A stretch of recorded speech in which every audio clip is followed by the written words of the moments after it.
नमस्ते। आप सभी से अनुरोध है कि कृपया हमारी चैनल को सब्सक्राइब करें, वीडियो को लाइक करें और शेयर करें। आज हम आपसे बात करने वाले हैं आपके और हमारे बढ़ते हुए प्रभाव की, जी हाँ, और बढ़ती हुई जागरूकता की।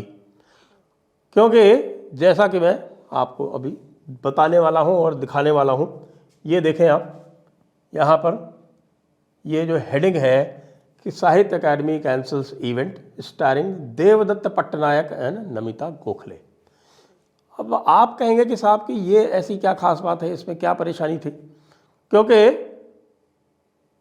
मिनिस्ट्री ऑफ कल्चर, जी हाँ, हमारा जो संस्कृति मंत्रालय है, उसके और साहित्य अकादमी के तत्वावधान में एक इवेंट होने जा रही थी। उस इवेंट की हेडिंग आपको मैं दिखाता हूँ। उस इवेंट की हेडिंग है इंडियन माइथोलॉजी। आप ये बताइए कि आप जो है वो हमारे इतिहास को क्या माइथोलॉजी मानते हैं? निश्चित रूप से नहीं मानते होंगे। इतिहास ठीक है, इतिहास है, और इतिहास हमारा जो है वो प्रतीकों के माध्यम से कई स्थानों पर दिखाया जाता है। तो उन प्रतीकों के पीछे जाने की आवश्यकता होती है, न कि उनका मजाक उड़ाने की। और इसके जो है सबसे बड़े जो प्रणेता हैं वो हैं ये मिस्टर देवदत्त पट्टनायक। देवदत्त पट्टनायक का एकमात्र काम है कि भारतीय इतिहास को माइथोलॉजी बोलना और माइथोलॉजी बोल के उसका मजाक उड़ाना, और साथ में अपनी जो एक और उनका जो नैरेटिव है उसमें हर प्रतीक में सेक्सुअलिटी ढूंढना, डिस्टॉर्ट करना और सोशल मीडिया पर गाली गलौज करना। आइए देखते हैं कैसे। उसके पहले ये बता दूं कि ये इवेंट कैंसिल हो गई है। कैसे कैंसिल हो गई है? आपके और हमारे प्रयासों से। क्योंकि जैसे ही ये सबसे पहले आया तो जयपुर डायलॉग्स ने और एक दो और लोगों ने, बाद में पूरा का पूरा जो है वो सोशल मीडिया टूट पड़ा।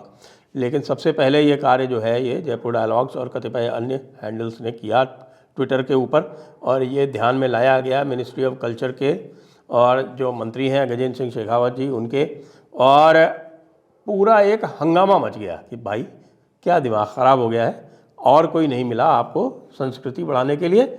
इसमें भी देखें आप, ये जो एक नाम है, नाम ये देखें आप, ये के श्रीनिवास राव और ये माला श्री लाल, ये कन्वीनर साहब, ये लोग जो हैं ये लेफ्टिस्ट बैठे हुए हैं अभी भी। 10 वर्ष हो गए, लेकिन जो संस्कृति मंत्रालय है उसकी जो लेफ्टिस्ट ब्यूरोक्रेसी है वो नहीं जा रही। आपको ध्यान होना चाहिए कि जो ICCR है इनके अंदर आता है, international council of cultural relations, जो पूरे विदेशों में सारे जो है संस्कृति मंत्रालय के कार्यक्रम आयोजित करती है, उसमें पहला नॉन मुस्लिम जो है वो 1972 में जाकर अपॉइंट हुआ था। उससे पहले संस्कृति का मतलब होता था इस्लामी संस्कृति, गंगा जमुनी तहजीब।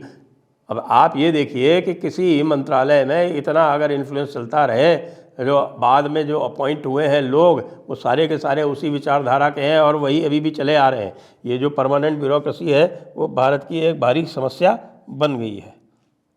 अब आइए आगे देखते हैं। ये देखिए, ये इसी में साथ में है नमिता गोखले। अब ये नमिता गोखले क्या है भाई? नमिता गोखले के बारे में भी आपको बता दूं कि ये भी एक बड़ी लेफ्टिस्ट है। अब इनका हम क्या कर सकते हैं? ये नमिता गोखले ये भी एक बड़ी लेफ्टिस्ट है। ये हमारे जो प्रतीक हैं, हमारे जो देवी देवता हैं, उनको वो भी जो है अजीब तरह से प्रस्तुत करती रहती हैं। खैर, लेकिन मुख्य जो इसमें जो समस्या थी वो लोगों को थी किससे? देवदत्त पट्टनायक से। अब आप देवदत्त पट्टनायक के बारे में कुछ जानना अब निश्चित रूप से बहुत आवश्यक है। देवदत्त पट्टनायक के खिलाफ तो साहब बहुत सारी जो है वो हो चुकी हैं, यहाँ तक कि ये देखिए जयपुर डायलॉग्स ने ये आरंभ में ही, जैसे ही ये ध्यान में आया वैसे ही जयपुर डायलॉग्स ने ये ट्वीट जो आप देख रहे हैं इस समय, ये ट्वीट ये जारी कर दिया था। बाद में और लोगों ने भी इसको टेकअप कर लिया और उसके बाद फिर ये बिल्कुल एक तरह से कर गया ये है देवदत्त पटनायक। देखिए साहब, अब आप देवदत्त पटनायक की बात कर रहे हैं, ये देखें कि देवदत्त पटनायक किस तरह की बातें करते हैं। यदि इनको कोई भी किसी भी तरह की बात यदि कहे तो ये इस तरह की बात करते हैं। ये देखिए, और ऐसे व्यक्तियों को साहित्य अकादमी संस्कृति मंत्रालय के तत्वावधान में आमंत्रित करती है। माइथोलॉजी, भारतीय इतिहास को माइथोलॉजी कहने वाले को यहाँ पर देवदत्त पटनायक की है। आगे की थोड़ी सी इनकी हरकतें देख लेते हैं, क्योंकि इनकी हरकतें जो हैं वो बड़ी ज़बरदस्त हैं। अब आप ये देखें ज़रा, ये यहाँ पर किसी ने कुछ कहा, वेदा कहते हैं कि साहब कि Harappa was older, Vedas came later, ये सब बात ये कह रहे हैं। हड़प्पा प्रेफर्ड बेरियल्स, ये सब करके वेदास थ्राइव्ड अराउंड गंगा यमुना। अब ये कहाँ से ये झूठी सच्ची चीज़ें लेके आते हैं, इसका इनके पास कोई प्रमाण नहीं। इन्होंने तो माई गीता तक लिख डाली है, और उस माई गीता में ये दिखा दिया नित्यानंद मिश्रा जी ने, और उन्होंने एक प्रोग्राम किया था राजीव मल्होत्रा जी के साथ में, और उसमें ये पूरा स्पष्ट तरीके से ये समझा दिया और प्रूव कर दिया, सिद्ध कर दिया कि देवदत्त पटनायक को संस्कृत नहीं आती, और वो माई गीता लिख रहा है, और माई गीता में पूरे गीता के संदेश को पूरी तरह से डिस्टॉर्ट कर रहा है। फिर आप ये देखिए, कह रहा कि I will check with your mother. किसी ने कह दिया what about Baghpat excavations, was it Vedic और हड़प्पन? तो कहता है I will check with your mother.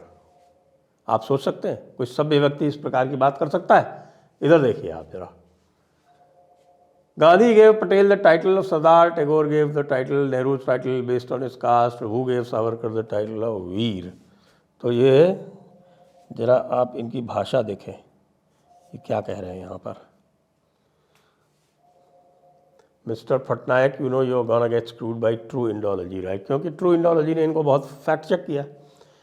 ये क्या कहते हैं, जरा भाषा देख लीजिए, तो भाषा देखिए जरा। बिच, स्लट, हर तरह की गंदगी जो आप सोच सकते हैं वो सब इनके मुखारविंद से सुनने को मिल रही है। आइए आगे चलते हैं, क्योंकि आज मेरे पास ये पूरा इसका जो है वो रिकॉर्ड इनका हमारा किया हुआ है। ये देखिए, ये नमिता गोखले जी हैं, compelling conversation on women's struggle to retain autonomy. हाँ, और women's struggle to retain autonomy किसका? माता सीता का। माता सीता भी जो ऑपरेसर ऑपरेस्ड वाला जो नैरेटिव चलता है वामपंथियों का, उसमें सेट कर दी गई। माता सीता को भी नहीं छोड़ा। ये लोग हमारे कल्चर और जो आप जानते हैं कि साहब हमारी संस्कृति को, इसको सबको ये आगे बढ़ाएंगे। तो ये जो आप देख रहे हैं, ये लोगों ने जो बाद में जो रिएक्शन किया है वो किया है। इसके अतिरिक्त भी है, बहुत सारा है। इन्होंने तो ऐसी भद्दी भद्दी भाषा का उपयोग किया है इस व्यक्ति ने, मतलब वो तो हम दिखा नहीं सके आपको, इसलिए क्योंकि हमें स्वयं शर्म आ रही थी कि इस प्रकार की भाषा। मतलब कहता है कि यू आर बॉर्न फ्रॉम योनि, गो एंड डू योनि पूजा, और योनि के लिए जो कलोकियल जो शब्द उपयोग में लाया जाता है उसका उपयोग करता है। ऐसा भद्दा, भोंडा, बदतमीज़, और वेंडी डोनिगर का चेला है। पता है कि नहीं आपको? वेंडी डोनिगर को आप जानते हैं? वेंडी डोनिगर वो है जिसने कि भारत का पूरा जो सारा यहाँ का जो शास्त्र था वो उसको पूरी तरह से सेक्सुअलिटी में लपेट के पेश किया। यहाँ तक कि उसकी जो हिंदुज़म की किताब थी वेंडी डोनिगर की, उसको पल्प करवाया गया, उसको जो है यहाँ बेचने से एक प्रकार से रोक लगा दी। जो उनका पब्लिशर था, शायद पेंगुइनी था, उसने पूरी तरह से उसको पल्प करना पड़ा। ये हालात आ गए। और वेंडी डोनिगर की चेली दूसरी कौन है आपको पता है? ऑड्रे टूस्के। तो वो गुरु बहन है इनकी, वो उसके गुरु भाई हैं ये मिस्टर देवदत्त पटनायक। लेकिन हमारे यहाँ जो है ये मिथोलॉजिस्ट माने जाते हैं साहब। हर चीज़ इनके लिए मिथ है, हर चीज़ को ये झूठा बता देते हैं। मिथक का मतलब ही होता है कि फिक्शन, जो इन्होंने ना तो कोई वेदांग पढ़े होंगे, ना इन्होंने कोई निरुक्त पढ़ा होगा, ना इनको ये ध्यान होगा कि भारत में हर चीज़ का निरूपण जो है वो 3 प्रकार से होता है, आदि भौतिक, आध्यात्मिक और आधिदैविक। तो कोई भी प्रतीक में यदि कोई बात लिखी गई हो, किसी आदि भौतिक बात को किसी प्रतीक के रूप में प्रस्तुत किया हो, तो उसको ये काल्पनिक बता देते हैं। और भी आपको बताएं, इनका जो है ये ज़बरदस्त इनकी जो है वो ब्राह्मण घृणा है। कोई भी कहीं ब्राह्मण दिख जाए तो उसको गालियां देना शुरू कर देते हैं। तो आप ये बताएं, कमेंट्स में बताएं हमें कि भाई हमने इनका ये प्रोग्राम कैंसिल करवाया, क्या हमने सही किया? कुछ लोग कह रहे हैं कि अरे भाई आप जो ये कह रहा है उसका आप खंडन कर दो। अरे हम 50 बार खंडन कर चुके, और खंडन का ये उत्तर नहीं देता है, बेशर्मी से और जो है वो बदतमीजियां करता है लोगों के साथ में। तो भाई हमने अपना काम कर दिया है, अब आप लोग भी देखिए कि इस तरह के आप लोगों को व्यक्ति दिखाई पड़े, यदि आपको दिखे कि सरकार अभी भी प्रश्रय दे रही है, और दूसरी बात सरकार में आपको जो वामपंथी दिखाई पड़े, जो अभी भी 10 वर्ष के राज्य के भारतीय जनता पार्टी के राज्य के उपरांत भी जो लगे हुए हैं और जो अभी भी अपना एजेंडा चला रहे हैं, कृपया उनको रेखांकित कीजिए। आप उनका नाम ओपन में ना लिख सके तो हमारे डीएम पे भेजिए, हम उनको एक्सपोज करेंगे। किसी भी प्रकार से अब 10 वर्ष के बाद में इस लेफ्टिस्ट विचारधारा को हम अपनी संस्कृति को कलुषित नहीं करने देंगे। जय हिंद, जय भारत, वंदे मातरम।